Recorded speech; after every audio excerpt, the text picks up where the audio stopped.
So, as of recently, I've been really into the game Lovebrush Chronicles.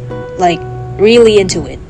So much so that I've started getting into crafting again for my new favorite character, Ein. I've never done this for another character before, by the way. And the funny thing is, I don't consider myself to be someone into otome games. Tried a couple of them in the past, but none of them really stuck with me. I mean, well, with this game, it's been a whole month. And by the time you're watching this, it's probably gonna be 2. So, let's rewind, shall we? This is how I got into Lovebrush Chronicles. Oh, and by the way, this video is not sponsored. I'm not here to convince you to play this game. I just really wanted to share the joys I felt while playing, because this game has truly done something to me. Alright, let's continue. So, long story short, I was scrolling on Pinterest one day when I suddenly found this specific image. Yo, like, this character is so handsome, like, who is he? At first I brushed it off because, like, yeah, he seems like a character I would like, but I wasn't planning to dig into it any further. But then he appeared a second time. Maybe even a third. Ugh, okay, fine. I'll save him onto this board just because the art style is pretty, okay? Eventually though, curiosity got the better of me and I decided to find out who this character is. I only needed to open the comments on one Pinterest post to find out. He is Ein from Lovebrush Chronicles. By the name I could already tell it was probably going to be an otome game. I looked it up and I was correct. Since I wasn't actively playing other games at the time, I decided to download the game. I honestly wasn't expecting to get this far. I thought I was gonna drop this game maybe after like an hour of gameplay, but now I'm here. It's been a month and I'm actually hooked. I haven't missed a day of login and I don't plan on stopping anytime soon. I've also considered Ein to be my new all-time favorite character. Like, he literally hogs the #1 spot now.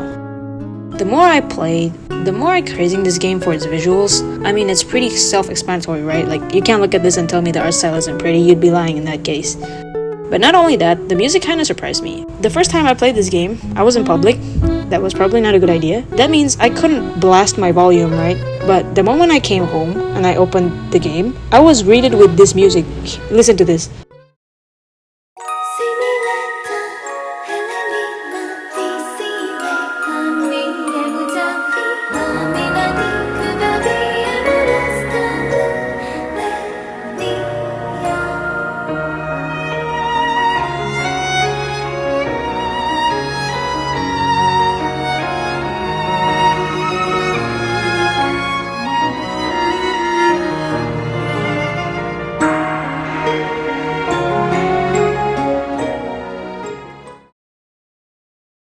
But there was still this question lingering in my mind.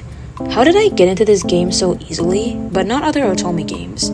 I've always loved the murder mystery genre, but I couldn't get into Tears of Themis. Love and Deep Space also got some of the best visuals I've ever seen for a mobile game, but I couldn't get into that either. As for Lovebrush Chronicles, I think I know the reason why, because in this game, you play as Miss Painter, or Little Painter. You play as a female protagonist and author of an ongoing manga. At the start of the game, you recently just got accepted into Shelter Academy where you'll be majoring in arts and starting a new life in college. This alone caught my interest because this means I already have some things in common with the MC. We're both into art. I'm not in college yet, but seeing as I will be a college student by next year, I feel a sense of comfort knowing that the story can be a bit more relatable for me in the future, despite the far-fetched fantasy. Wait, what? Fantasy? What?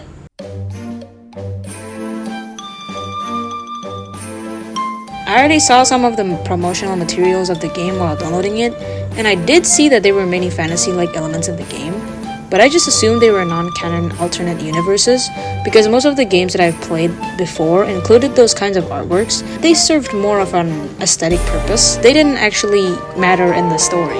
I was still willing to play the game for a cute campus life simulation, but boy, I have never been so happy to be wrong in my life.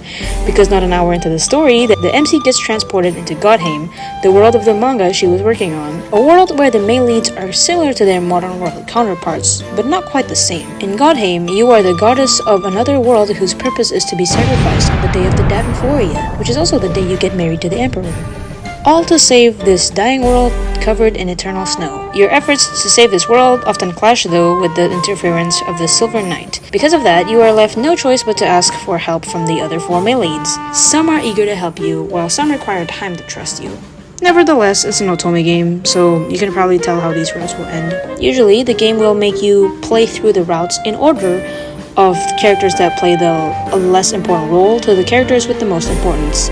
So you get to uncover the story little by little until it all finally unfolds.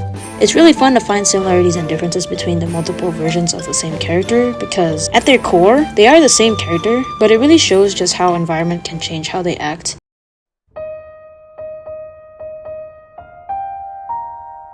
There is still one thing we haven't talked about, and that is the very reason I got into the game in the first place. It's really rare for me to like a character as fast as I liked Ein, because whenever I start a new game, I usually have to see the character's personality to see whether I like them or not.